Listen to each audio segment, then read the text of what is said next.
Alors, pour te présenter, Karim, tu es gestalt thérapeute, systémicien, art thérapeute, hypnothérapeute, formateur, superviseur d'analyse de pratique professionnelle.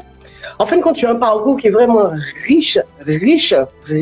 Vraiment, le terme est faible. Donc, c'est vrai que là, j'ai oublié parce qu'il ne faut pas que j'oublie. Tu as un parcours de chercheur associé, d'enseignant, auprès des universités. Tu as concouru à la création de la FPGT, c'est la Fédération des professionnels de la Gestalt thérapeute. Tu es directeur de l'IFGAP, l'Institut de formation en Gestalt et accompagnement professionnel. Et dans tes parcours de formation, au-delà de la Gestalt, tu t'es formé, entre autres, à la systémique, à l'ethnopsychiatrie, avec le professeur Toubinatan, au psychodrame avec le docteur Pierre Bourg. Tu as rencontré l'hypnose à l'âge de 12 ans et bien plus tard, tu as rencontré François Roustan que tu as côtoyé de nombreuses années. Jusque-là, ça va? Bon, je pense que j'arrête là. La rémunération, l'énumération peut être très longue. Tant ton parcours, Karim, est riche dans ça. Et alors, je termine parce que je pense qu'il y a des choses qu'il faut savoir. Je vais terminer en disant que aussi tu es un artiste, chorégraphe, metteur en scène, musicien, ta percussion, je connais bien. Voilà, je peux témoigner ici de l'expérience que j'ai eue depuis maintenant 9 ans. Je fais bien sentir la manière que tu as d'accompagner, tu vois, et de former. Donc, chez toi, la créativité, c'est pas seulement un mot. À ton contact, on peut la sentir et on peut la vivre. Voilà ce qui est pour ta présentation. J'essaie d'être la plus brève possible. J'ai oublié, tu es aussi auteur. Tu as écrit des articles et des livres sur le sujet du développement personnel et de la thérapie. Et là, Karim, je crois que j'espère ne pas avoir dit l'essentiel. Est-ce que tu peux compléter si besoin? Oui, Sandra, je te remercie. Je crois que c'est largement suffisant. Oui, ça va. Merci. Ok. Donc, Karim, on a eu l'occasion de t'accueillir ici il y a maintenant 9 ans. Oui. Et jusqu'à la pandémie, tu venais nous rendre visite à peu près 3 fois par an pour partager avec nous, en Caraïbes, surtout en Guadeloupe, ta riche expérience. Et j'espère franchement qu'à partir de cette année, cette fin d'année, on pourra à nouveau avoir le privilège de t'accueillir sur notre belle île aux papillons, la belle île, qui est la Guadeloupe, papillon qui vole, et que tu aimes bien venir, poser ton être sur ses ailes. Tout à fait. Alors, avec cette visioconférence, tu nous partages un peu de ton expérience, de ton savoir. Et c'est vrai que la Gestalt est une approche dont on parle, bien sûr, mais parce que, il y a des applications en thérapie, en développement personnel, en coaching, en entreprise. Mais en fait, Karim, qu'est-ce que la Gestalt? Comment est-ce que ça fonctionne?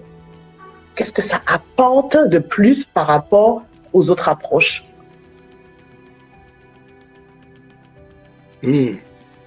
Ça fait plusieurs questions là déjà.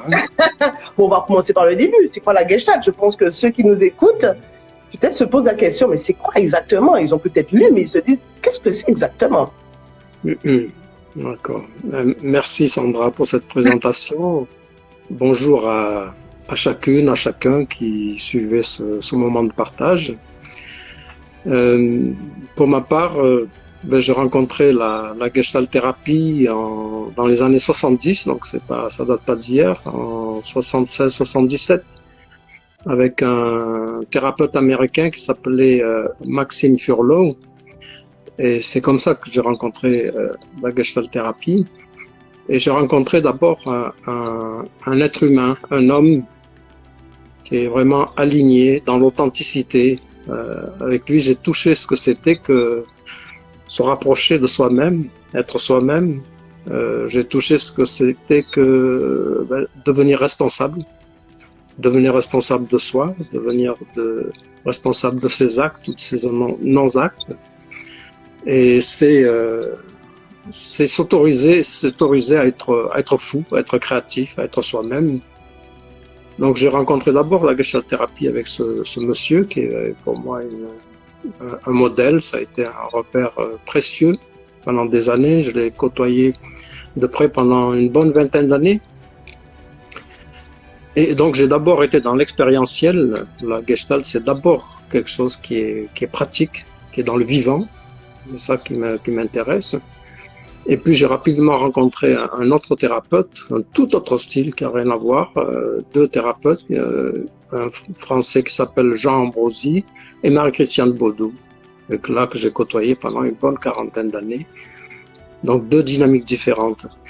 Alors la Gestalt, c'est un peu comme toutes les approches, comme la psychanalyse, il y a la psychanalyse et puis en fait en réalité il y a un mouvement qui naît et puis de là il se diversifie, il se divise voire, et puis il y a différentes psychanalyses et comme d'autres approches en systémique, à la systémique, ensuite il y a des courants qui se sont fait jour.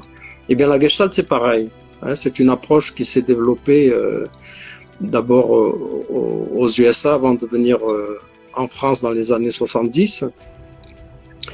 Et le fondateur de la Gestalt thérapie était un neuropsychiatre qui s'appelait Frédéric Salomon Perls, qui a été d'abord psychanalyste, qui a pratiqué la psychanalyse pendant longtemps. Et puis il s'est rendu compte que dans le cadre analytique classique, ces analysants, ces patients pouvaient avoir tout compris, tout expliqué de comment ils fonctionnaient, de leurs difficultés, de leurs souffrances, et pour autant rien ne changeait. Donc la psychanalyse est axée sur la recherche du pourquoi dans l'histoire. Qu'est-ce qui fait que je suis comme je suis, je fonctionne comme je suis. Et fort de ce constat, il a décidé de sortir de sa position dite neutre d'analyste pour se mettre face à la personne et rentrer dans une interaction vivante, dynamique. Et puis, plus chercher à s'occuper de pourquoi, qu'est-ce qui fait que je suis comme ça, mais plutôt sur comment. Et dans l'ici et maintenant, eh bien, être attentif au comment, au processus qui vont se déployer dans la relation, dans l'interaction. Donc, on rentre dans une dynamique du vivant, tandis que la Gestalt thérapie commence où la psychanalyse s'arrête.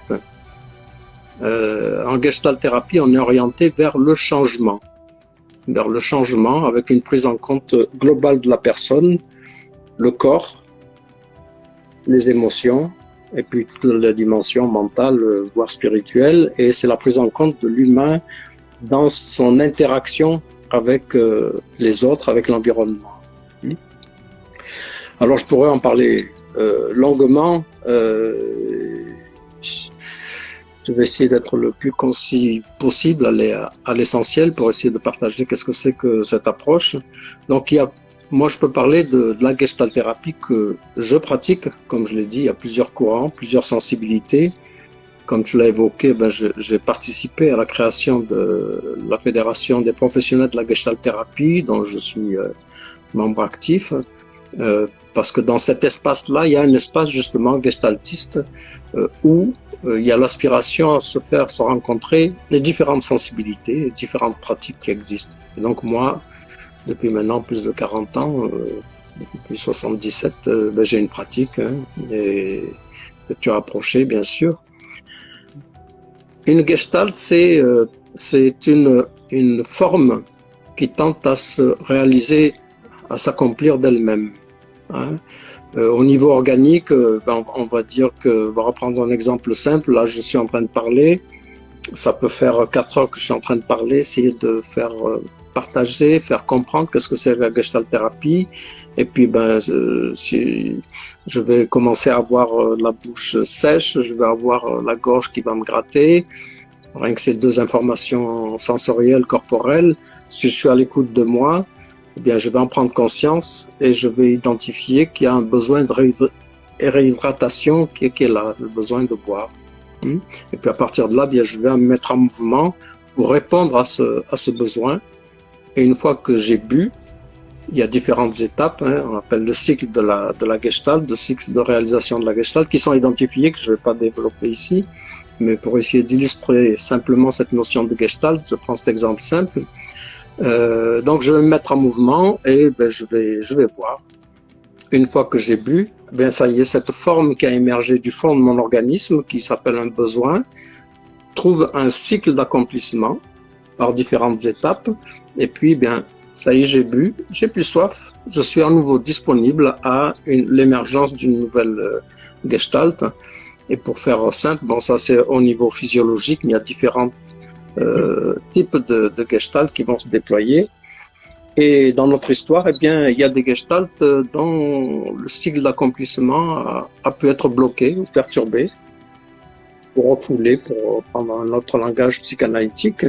Et le travail de la Gestalt thérapie, pour la thérapie, puisque comme tu l'as dit, la Gestalt est aussi aujourd'hui appliquée en entreprise, en institution, en coaching, en pédagogie. Donc, ces applications se sont élargies. Et pour ma part, j'ai le plaisir de pratiquer dans ces différents espaces. Donc, le travail de la Gestalt thérapie, c'est d'amener à la prise de conscience de comment je fonctionne et comment je m'empêche de. Et dans ce ici et maintenant de la relation va pouvoir émerger des gestaltes qui ont pu être perturbées. Et l'énergie qui était utilisée jusqu'ici pour bloquer cette gestalt va pouvoir se libérer et se mettre au service de la croissance de la personne de manière plus globale. Et on peut considérer que nous sommes nous-mêmes une gestalt en cours d'accomplissement.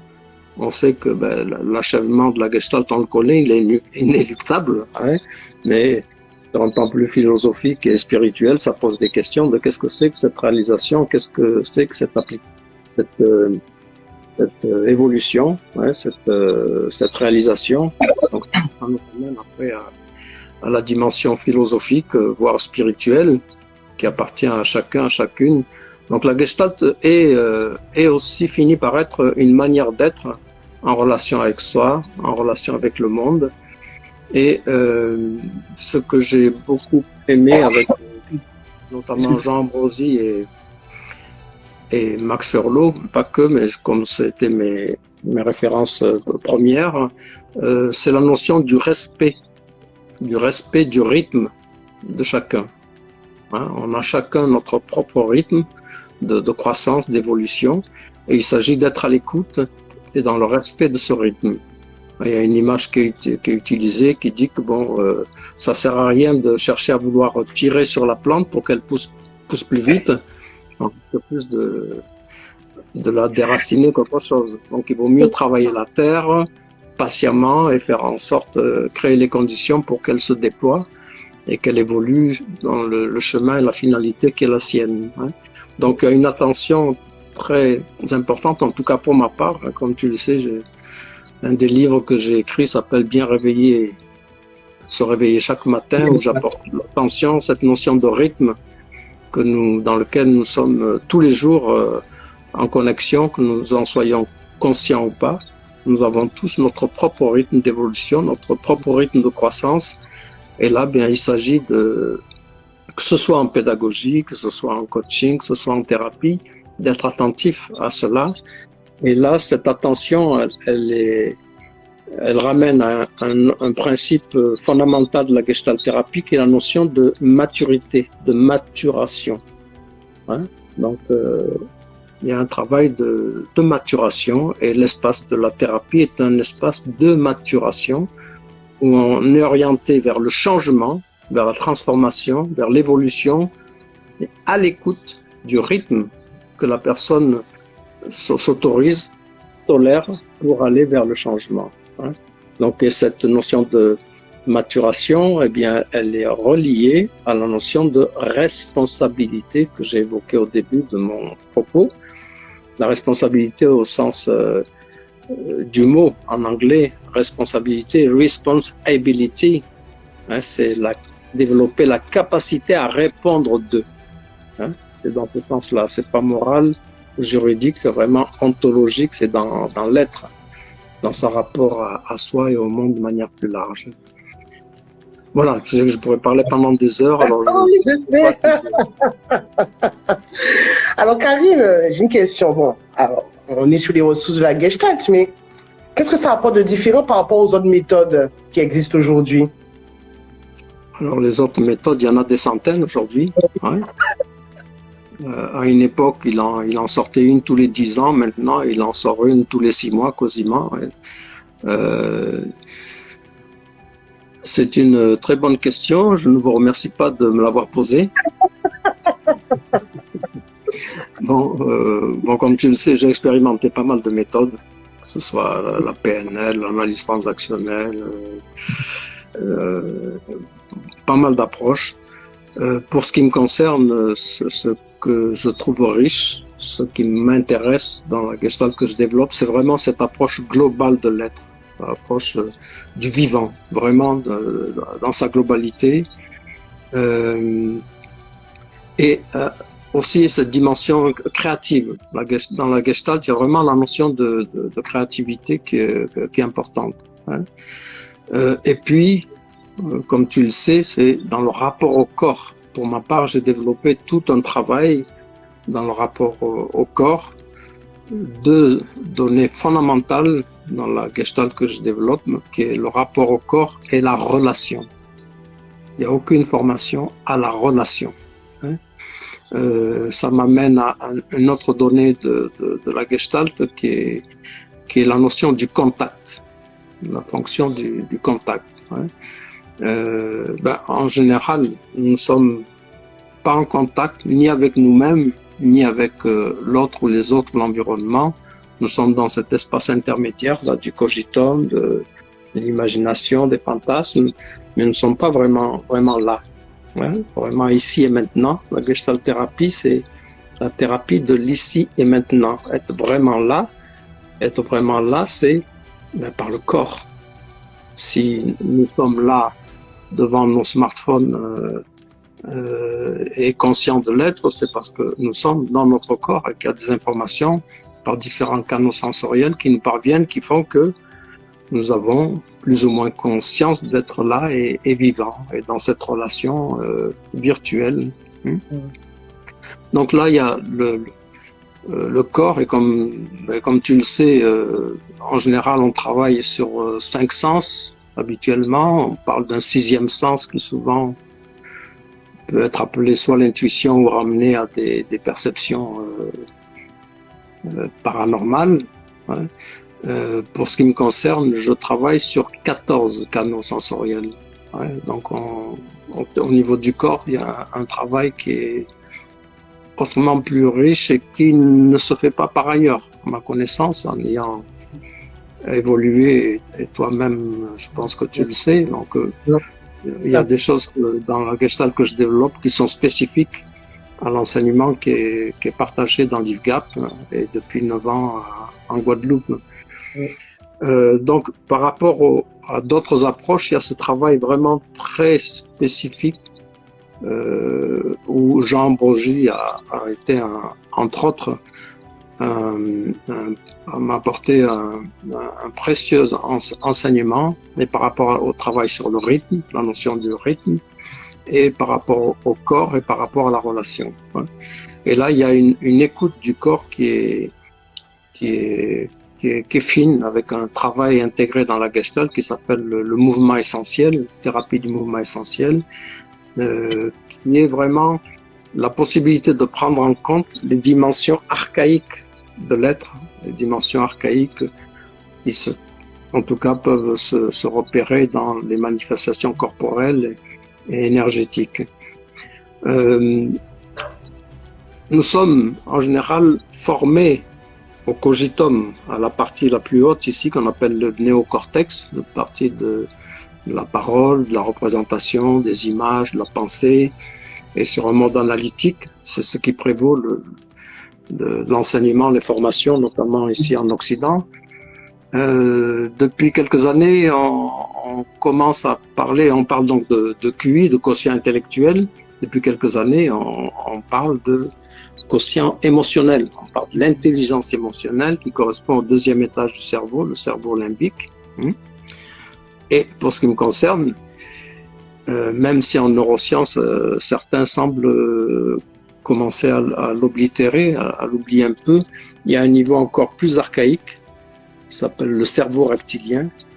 Et l'approche gestaltiste que je développe apporte une attention particulière à ce niveau, cette instance qui nous constitue, qui est le niveau les plus anciens, les plus archaïques qui nous composent. Hein. Donc ça, c'est aussi une particularité par rapport aux autres approches qui existent, cette prise en compte du cerveau reptilien, et pas seulement théoriquement, c'est du concret, de l'expérientiel, où on parle de l'intelligence émotionnelle. Et bien, pour simplifier, je dirais qu'il y a une intelligence reptilienne qu'il est possible de connecter et de cultiver. Je vais peut-être probablement même écrire un livre spécifiquement sur cette émotion qui nous compose. Voilà, par rapport à d'autres approches, ce que je peux en dire très vite. Et puis c'est la dimension de la relation aussi, où là c'est la capacité vraiment à être en contact avec soi, en contact avec l'autre, avec à la fois sur le plan théorique et sur le plan pratique, un concept que je développe depuis un nombre d'années, que j'appelle la relation de résonance, qui se différencie de la relation du transfert contre transfert de Freud, de la psychanalyse, et de la relation d'empathie de Carl Rogers, mais qui intègre, comme on dit, dialectise tous ces mouvements dans la communication humaine. C'est la relation de résonance où le praticien, qu'il soit coach, thérapeute, voire pédagogue, est en connexion avec différentes instances. Et dans ces différentes instances, différents cadrans, eh bien, il y a des informations, il y a des modes d'intelligence qui sont là. Et l'entraînement ici, eh bien, c'est de développer la conscience de ces cadrans, et c'est des modes d'intelligence, et pouvoir les mettre au service de l'autre dans l'accompagnement, qu'il soit en coaching, en thérapie, en art-thérapie, ou en formation ou en pédagogie. Donc là, c'est aussi la particularité de l'approche que, bon, dans certains champs, y compris en Gestalt depuis quelques années, ce type d'approche commence à être reconnu et commence à être légitimé par les neurosciences. Hein. Aujourd'hui, les neurosciences font partie des références importantes pour expliquer ou croire expliquer ce qui se passe dans notre fonctionnement humain. Okay. Mais tu vois, Karim, je t'ai toujours dit que tu étais un avant-gardiste depuis depuis la première fois déjà, depuis notre première rencontre à distance, hein, voilà. Et donc, je me rends compte en t'écoutant que les années, tu parles de maturation par rapport à, depuis le nombre d'années, depuis 9 ans hein, que nous côtoyons, au fil de l'eau, ça s'intègre, cette maturation à chaque fois, elle se fait. Et en fait, ça ne s'arrête jamais. On gagne en profondeur à chaque fois. Donc c'est ça, si je devais un petit peu, témoigner. Alors, pour poursuivre, Karim, je sais que l'hypnose, c'est un sujet qui m'intéresse, c'est pourquoi. Et donc l'hypnose a pris, c'est une place qui a depuis l'âge de 12 ans, hein, comme je disais, l'hypnose, depuis 13 ans, l'âge de 13 ans, tu as commencé à pratiquer. Alors, quelle place que ça tient dans l'hypnose, quelle place que ça a dans ton approche gestaltiste?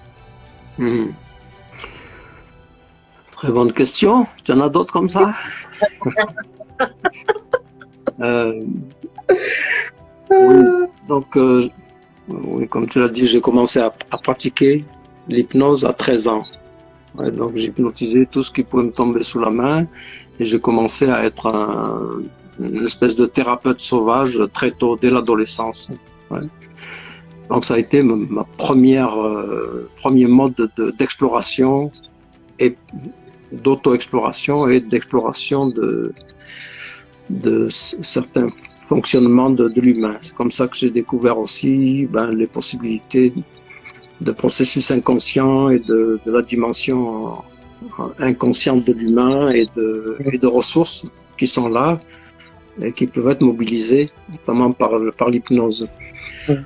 Alors, la référence pendant des décennies dans le champ de la psychothérapie, voire de la médecine, de la psychiatrie, c'était la psychanalyse, avec Freud comme l'étendard premier, et la psychanalyse trouve aussi ses racines dans l'hypnose que Freud a utilisé avec Breuer en son temps, et puis pour des raisons que je ne vais pas développer ici, il a rejeté l'hypnose. Donc pendant longtemps, l'hypnose a été considérée comme sentir le soufre. Donc c'était pas bon de faire d'ailleurs à une époque j'ai voulu faire un travail universitaire où j'intégrais mon approche de l'hypnose et la psychanalyse était tellement présente que mon directeur de recherche chaque fois me disait mais non, ça il faut pas le mettre parce que le jury il va pas accepter, vous allez être recalé. Et ça c'est les années 80. Donc l'hypnose a eu vraiment une mauvaise réputation dans le champ de la psychothérapie ou de la médecine. Et pour autant, en fait, l'hypnose n'est jamais partie, parce que l'hypnose est toujours là, même dans le cadre analytique. Et l'hypnose, elle est dans nombre de pratiques thérapeutiques sans que les praticiens en aient conscience. Hein?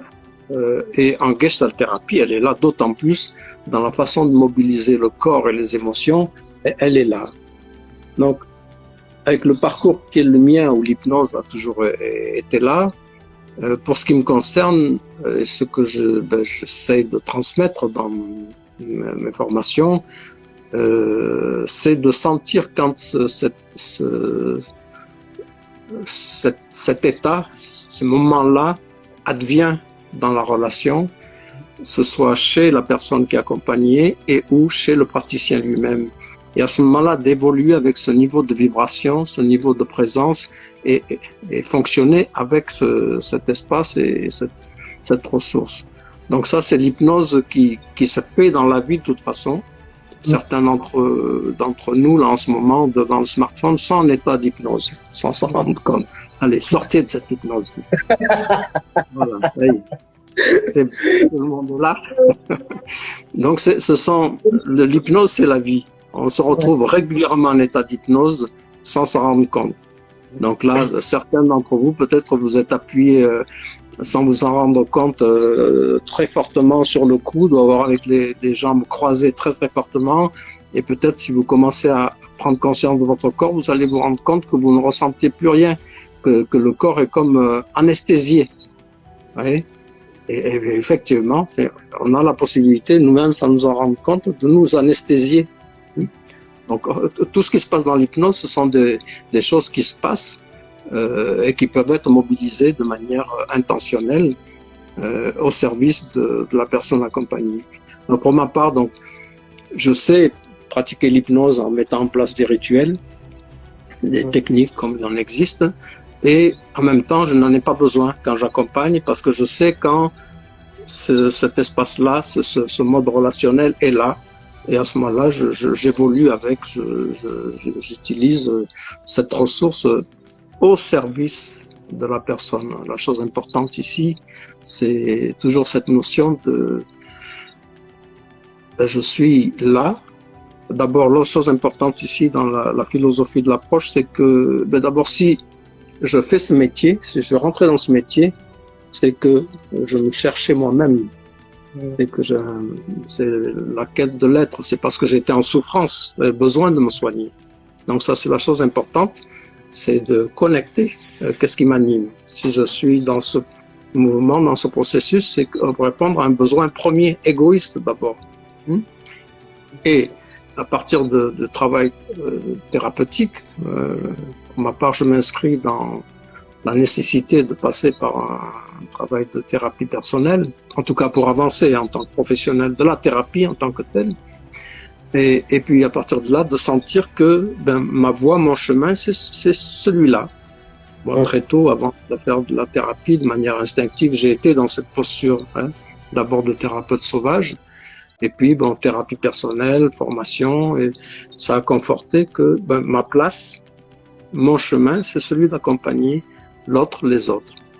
Mais je ne me considère pas, malgré les décennies d'expérience, comme celui qui sait, comme l'expert qui apporte les clés, les réponses, les techniques, les protocoles pour résoudre la solution. Je me considère comme un être humain, une gestalt qui est en mouvement, qui est en réalisation, et je suis déjà dans la responsabilité de ma propre croissance, de ma propre vie, et à partir de ce que je suis en tant qu'humain et mes compétences professionnelles, je suis au service de l'autre, au service de sa propre évolution, de sa propre croissance, en étant attentif à sa responsabilité là-dedans. Je suis attentif à n'avoir aucun projet pour l'autre. Ça, c'est l'autre donnée fondamentale ici de la Gestalt que je développe. Je suis vraiment très vigilant, tu connais cela, je suis très exigeant à l'attention, aux projections, aux projets sur l'autre. Ça, c'est quelque chose qui est fondamental. Ça participe de l'éthique et de la déontologie de l'approche gestaltiste que je partage.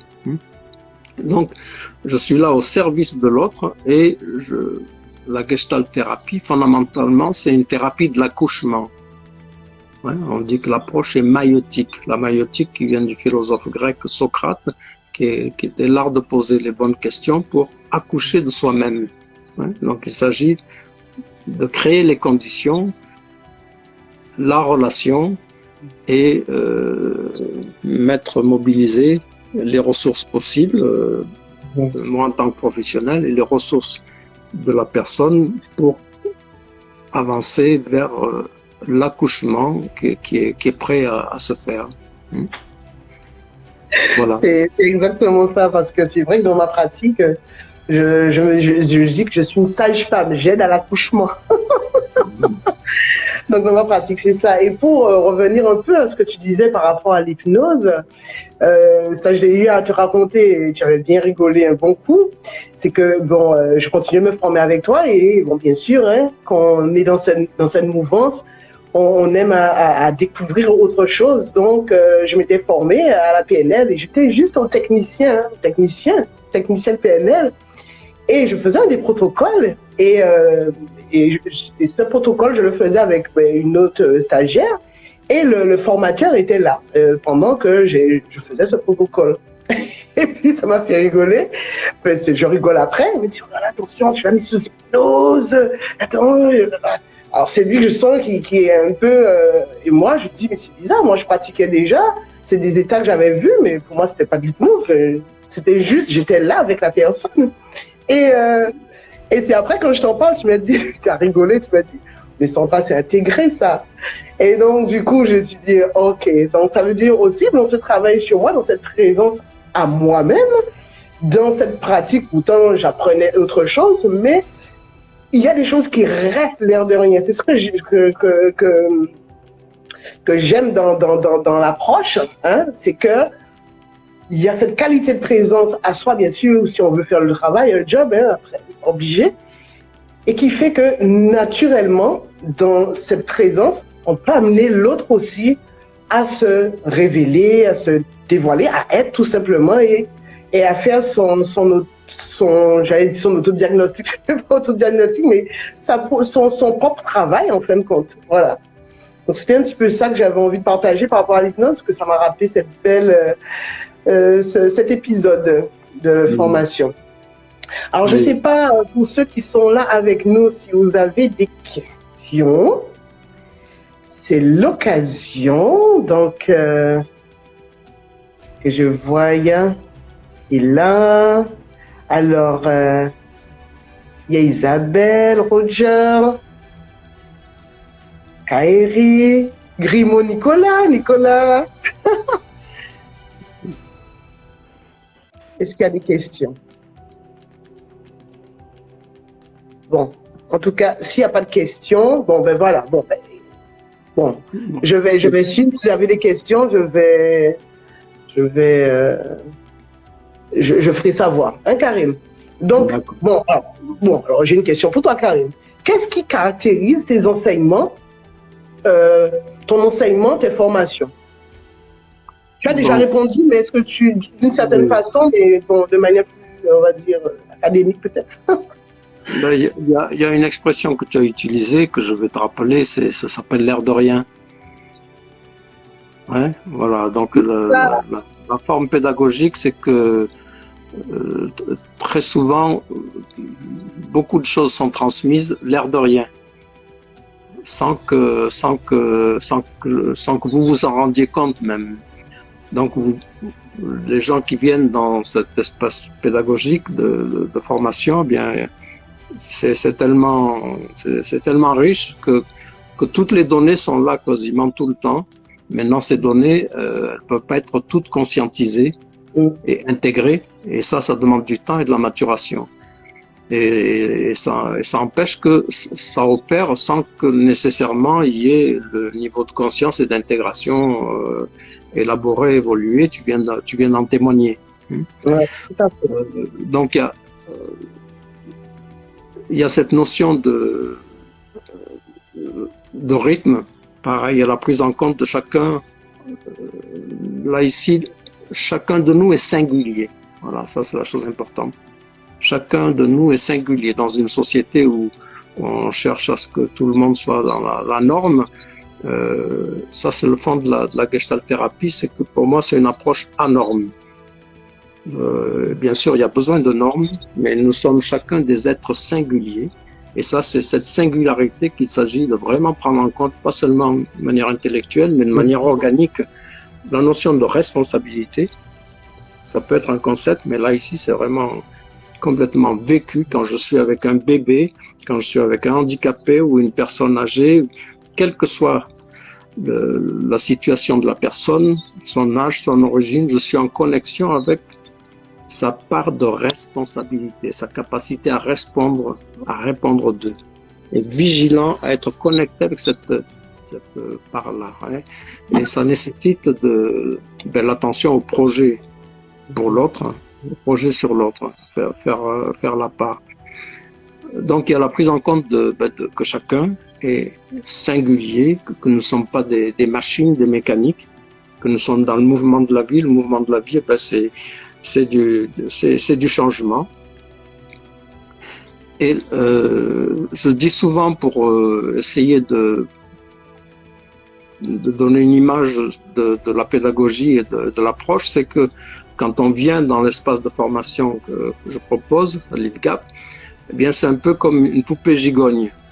Il y a plusieurs couches en termes de profondeur à intégrer, et c'est aussi un kaléidoscope.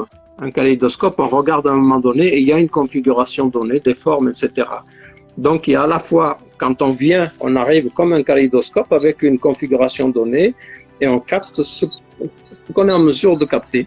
Voilà. Ouais. Et en même temps, il y a un travail dans le temps qui se fait où on va connecter des couches un peu plus profondes qu'à l'arrivée. Ouais. Donc il y a cette notion d'oignon, de couches et de kaléidoscope. Voilà, et puis la dimension, comme tu l'as dit, le corps, bien sûr, le corps est très très présent. Il y a un gros travail sur la conscience de soi, de son corps, de ses différentes dimensions. Et puis la dimension énergétique. Tu sais que je suis très très frileux par rapport à ce terme d'énergie, de bioénergie. En même temps, c'est des tartes à la crème, on a de tout. Hein. Il y a 3 endroits où je suis très vigilant, tu le sais, c'est les notions d'énergie, les neurosciences et les quanta. Hein, physique quantique, voilà, neurosciences, physique quantique, c'est aujourd'hui les tartes à la crème qui permettent de tout expliquer. Et en fait, On croit tout expliquer. Je suis passionné par la physique des quantas. Je suis passionné par la physique des quantas, par les neurosciences. Les neurosciences et par l'approche plus subtile énergétique. Mais pour ce qui me concerne, comme tu le sais, je reste très pragmatique. On reste vraiment au plus près de sa réalité. La réalité, nous sommes sans arrêt en train de la construire. Ouais. Je suis toujours attentif à cela. Comment est-ce que nous construisons notre réalité et comment est-ce que nous pouvons enrichir, faire évoluer cette manière de construire notre réalité, ce qui ramène à la relation à nous et à la relation à l'autre, à la relation au monde, quoi.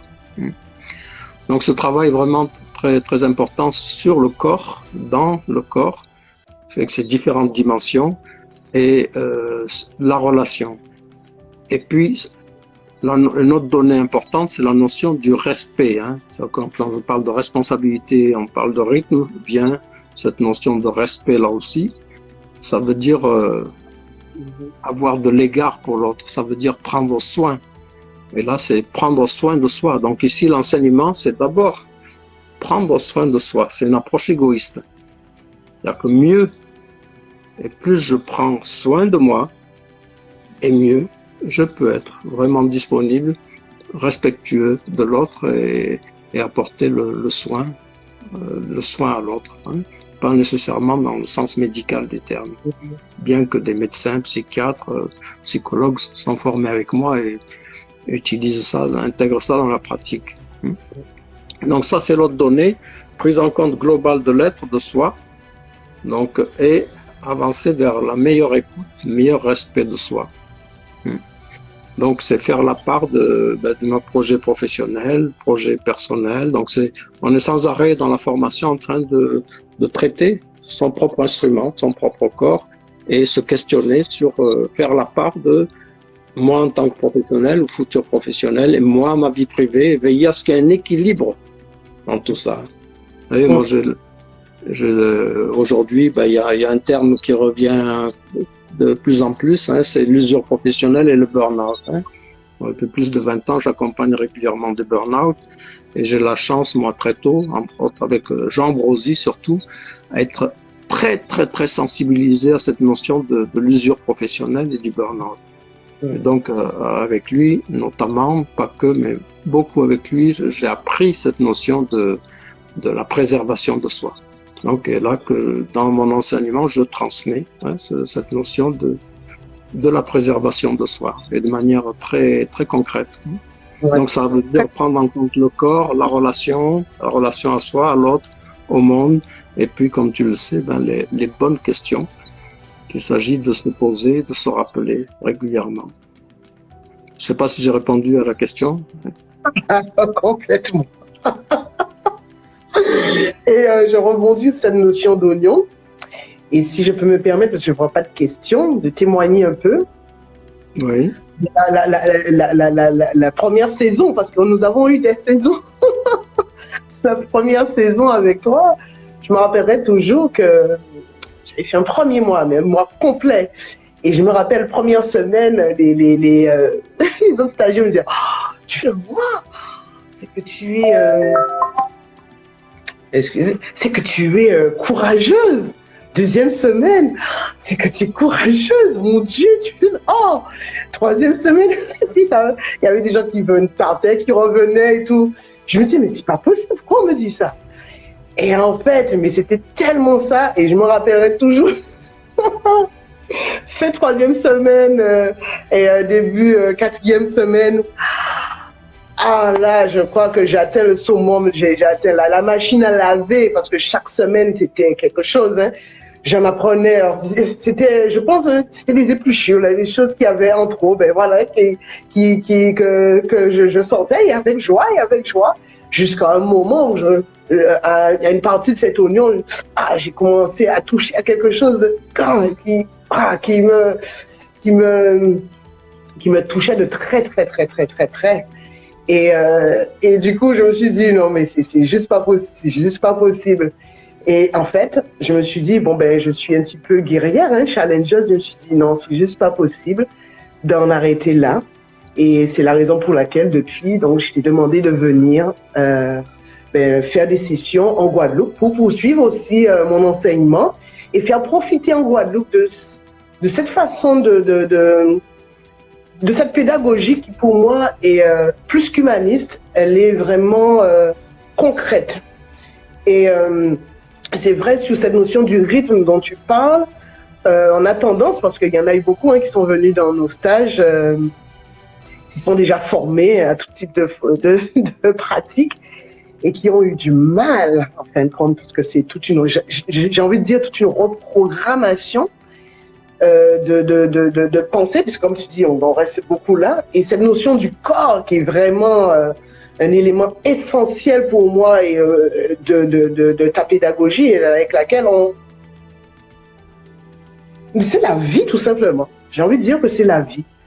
Et être vivant en soi, prendre conscience de cela, même dans mes accompagnements, je l'injecte, hein, cette formation, je l'injecte également, même dans mes accompagnements, pour permettre à l'autre, pour revenir à cette notion de responsabilité, je suis avec quoi exactement? Dans l'ici et maintenant, je suis avec quoi? Je ressens quoi? Je suis avec quel niveau de perception? Avec quelle émotion? Enfin, vraiment, il y a des choses qui sont vraiment présentes. Et aujourd'hui, ce que j'ai envie de dire, c'est que ceux et celles qui seraient intéressés à venir à intégrer cette formation, il faut venir laver neuf, hein, c'est-à-dire comme un bébé. Hein, vraiment, il faut venir comme un bébé, déposer tout le savoir, le déposer à côté et venir en ne s'attendant pas à l'aspect un peu académique.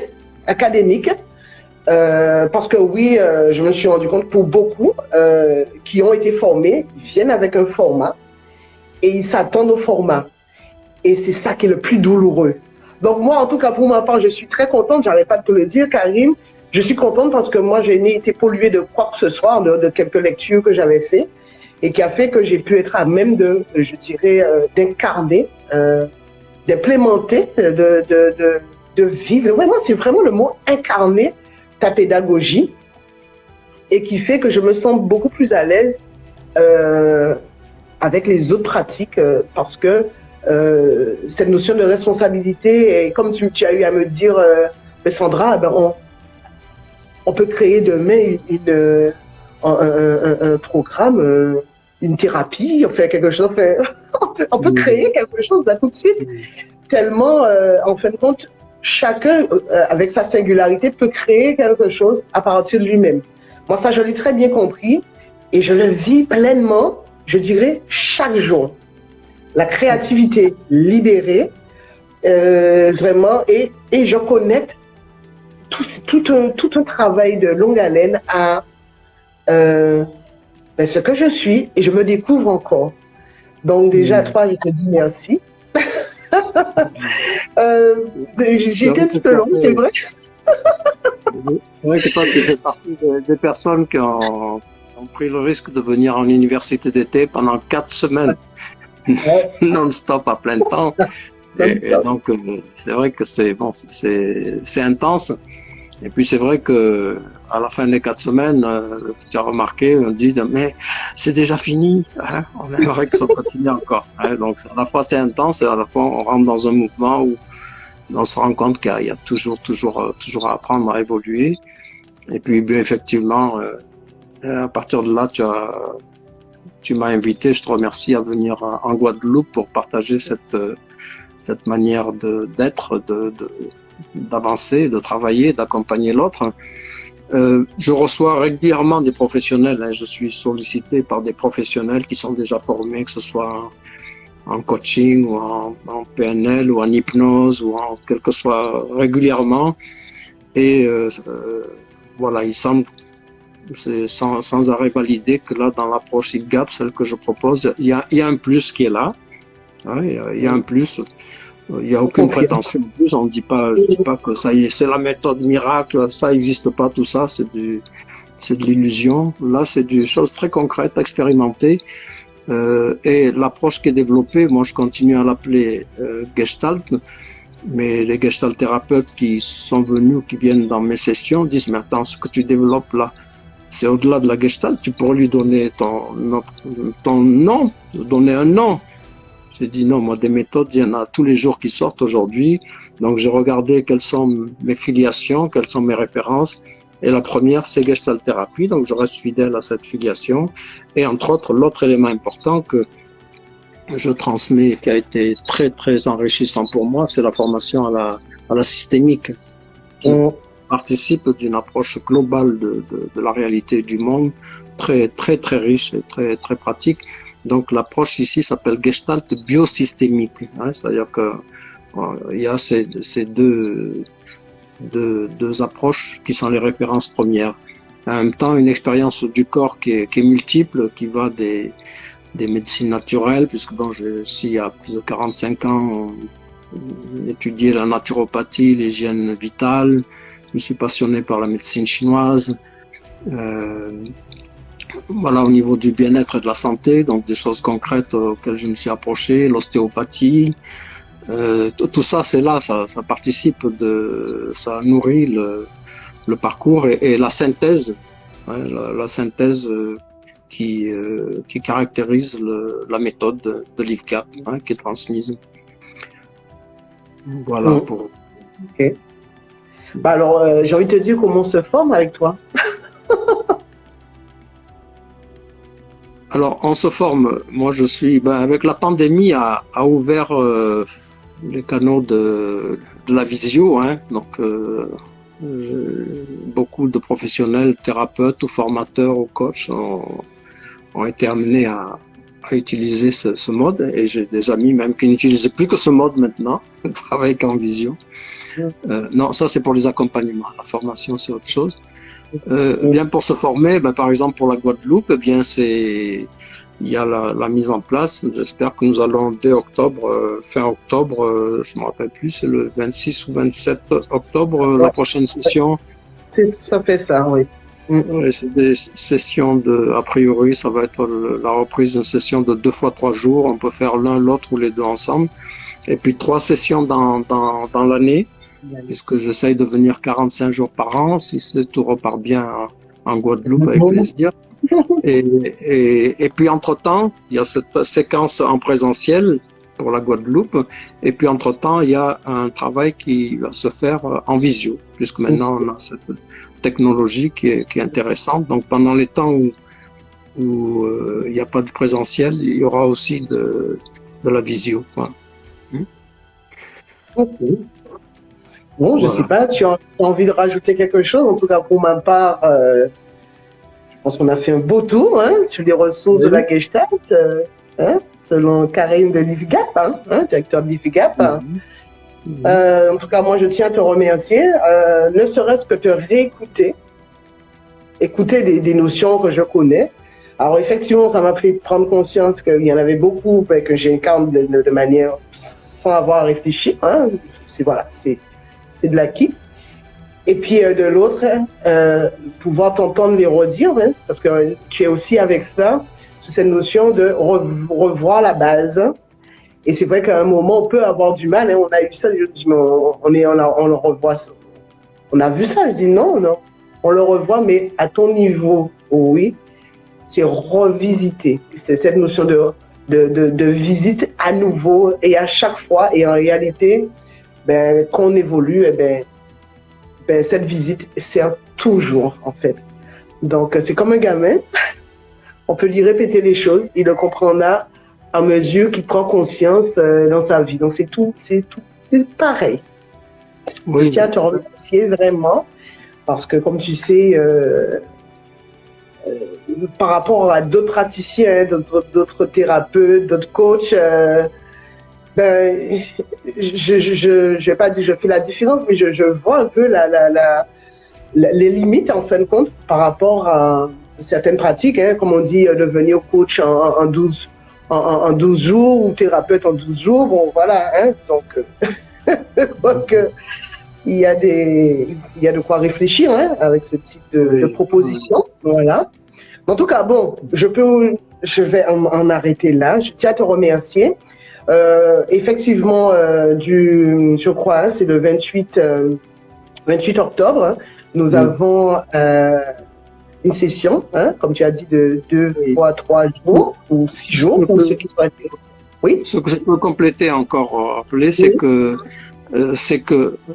il y a une expérience comme ça moi j'ai le plaisir, la chance d'avoir l'expérience de la pédagogie, de la formation, du coaching à la thérapie, de l'analyse de pratiques professionnelles. Je fais beaucoup de supervision d'équipe et la formation, comme tu le sais, vise à identifier, expérimenter, intégrer des principes fondamentaux qui caractérisent l'approche, ça aussi c'est spécifique, et qui sont transversaux, c'est-à-dire qu'on fasse de la thérapie, ou du coaching ou de la pédagogie, il y a des principes fondamentaux qui sont les mêmes.